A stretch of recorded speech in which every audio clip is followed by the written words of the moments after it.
प्रभु कृपा से लिख रहा सुंदर शब्द सजाए, कार्तिक मास महात्म्य का 29वां अध्याय। राजा पृथु ने कहा कि हे मुनि श्रेष्ठ, आपने कलहा द्वारा मुक्ति पाए जाने का वृतांत सुनाया,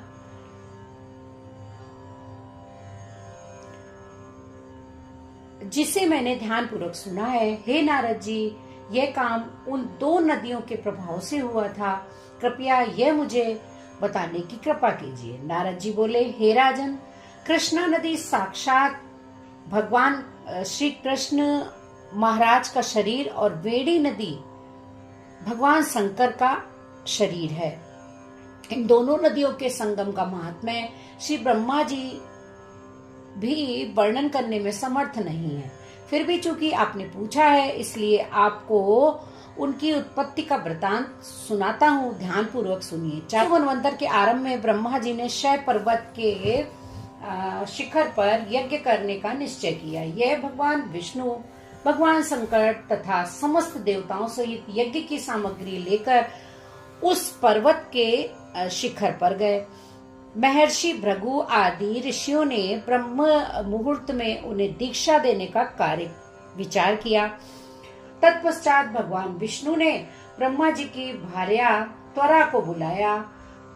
वह बड़ी धीमी गति से आ रही थी। इसी बीच में भृगु जी ने भगवान विष्णु से पूछा, हे प्रभु, आपने त्वरा को शीघ्रता से बुलाया था, वह क्यों नहीं आई? ब्रह्म मुहूर्त निकल जाएगा। इस प्रकार भगवान विष्णु बोले, यदि त्वरा यथा समय यहाँ नहीं आती है तो आप गायत्री को ही स्त्री मानकर दीक्षा विधान कर दीजिएगा।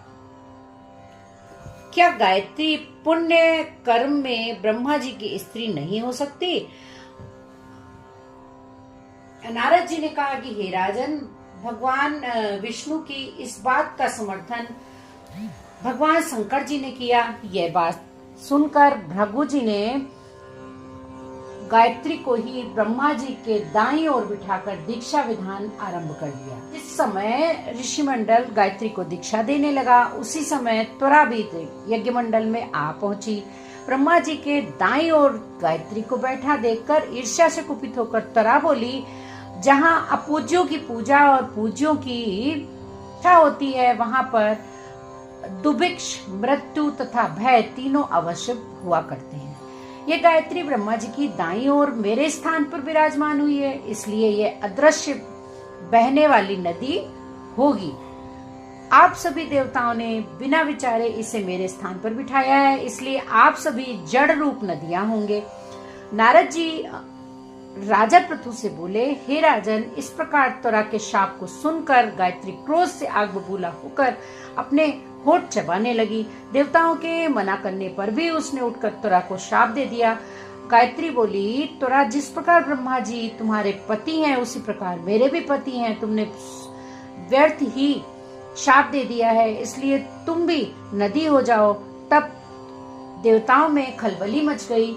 सभी देवता त्वरा को साष्टांग प्रणाम करके बोले कि हे देवी, तुमने ब्रह्मा आदि समस्त देवताओं को भी शाप दिया है, यह उचित नहीं है, क्योंकि यदि हम सब जड़ रूप नदियां हो जाएंगे तो फिर निश्चय ही ये तीनों लोग नहीं बच पाएंगे। चूंकि यह शाप तुमने बिना विचार किए किया है, इसलिए यह शाप तुम वापस ले लो। त्वरा बोली, हे देवगण, आपके द्वारा यज्ञ के आरंभ में गणेश पूजन न किए जाने के कारण भी यह विघ्न उत्पन्न हुआ है। मेरा यह शाप कदापि खाली नहीं जा सकता, इसलिए आप सभी अपने अंगों से जड़ीभूत होकर अवश्यमेव नदियां बनोगे। हम दोनों सौतने भी अपने अपने वंशों पश्चिम में बहने वाली नदियां बनेंगी। नारद जी राजा पृथु से बोले, हे राजन, त्वरा के यह वचन सुनकर भगवान विष्णु, शंकर आदि सभी देवता अपने अपने अंशों से नदियां बन गए। भगवान विष्णु के अंश से कृष्णा, भगवान शंकर के अंश से वेणी तथा ब्रह्मा जी के अंश से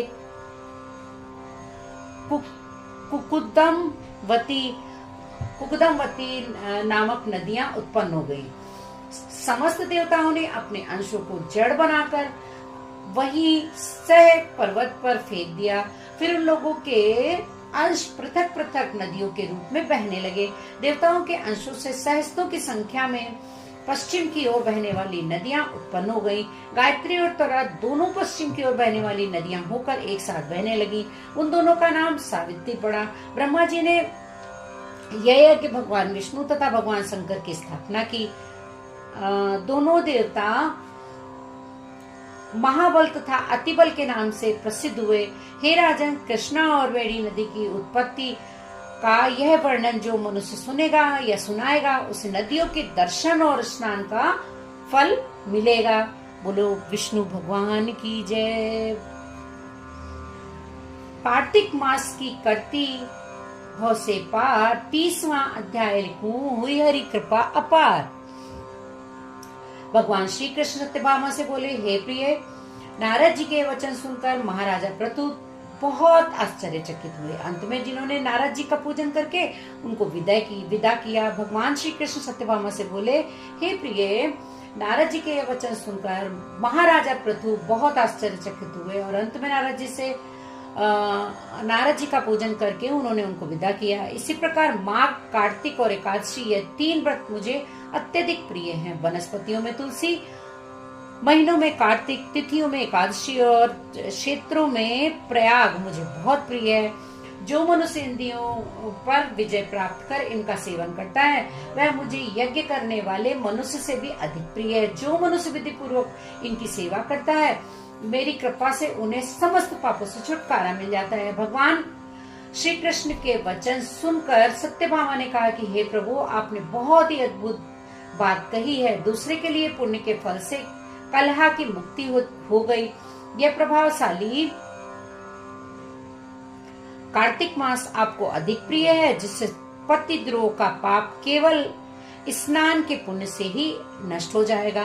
दूसरे मनुष्य द्वारा किया हुआ पुण्य उसके देने से किस प्रकार मिल जाता है, यह आप मुझे बताने की कृपा करें। श्री कृष्ण भगवान से बोले, प्रिय, जिस कर्म द्वारा बिना दिया हुआ पुण्य और पाप मिलता है, उसे ध्यान पूर्वक सुनो। सतयुग में देश, ग्राम तथा कुलों को दिया पुण्य या पाप मिलता था, किंतु कलयुग में केवल कर्ता को ही पाप तथा पुण्य फल भोगना पड़ता है। संसर्ग ना करने पर भी वह व्यवस्था की गई है और संसर्ग से पाप और पुण्य दूसरे को मिलते हैं, उसकी व्यवस्था भी सुनो। यज्ञ कराना, एक साथ भोजन करने से पाप पुण्य का आधा फल मिल जाता है। एक आसन पर बैठने पर तथा सवारी पर चढ़ने से, श्वास के आने जाने से पुण्य व पाप का चौथा भाग जीव मात्र को मिलता है। छूने से, भोजन करने से और दूसरे की स्तुति करने से पुण्य और पाप का 6वां भाग मिलता है। दूसरे की निंदा, चुगली, धिक्कार करने से उसका 7वां भाग मिलता है।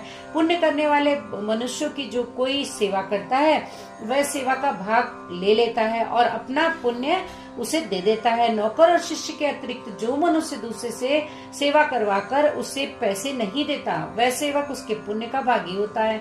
जो व्यक्ति पंक्ति में बैठे हुए भोजन करने वाले की पत्तल लांघता है, वह उसे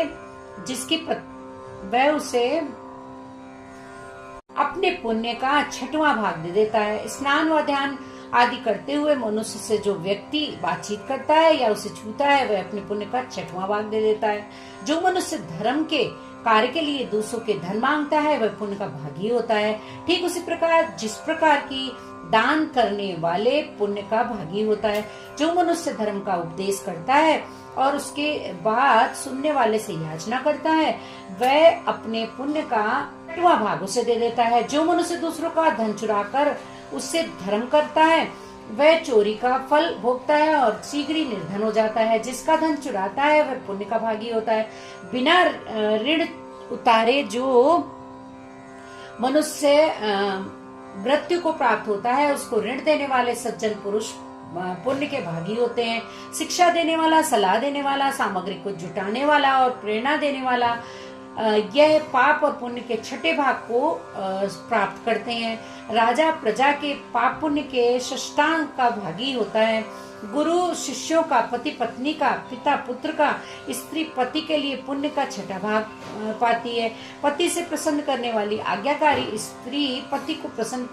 स्त्री स्त्री पति के लिए पुण्य का आधा भाग ले लेती है।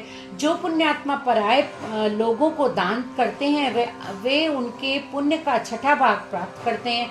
जीविका देने वाला मनुष्य जीविका ग्रहण करने वाले मनुष्य के पुण्य के छठे भाग को प्राप्त करता है।